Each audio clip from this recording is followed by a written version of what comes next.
একটু আস্তে আস্তে এক জায়গায় হলেও প্রতীকী আছে। এই গরিবের ডাক্তারের কোনো প্রতীক আছে?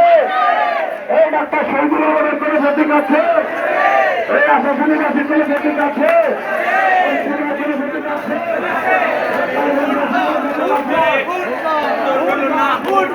সবাই মিলে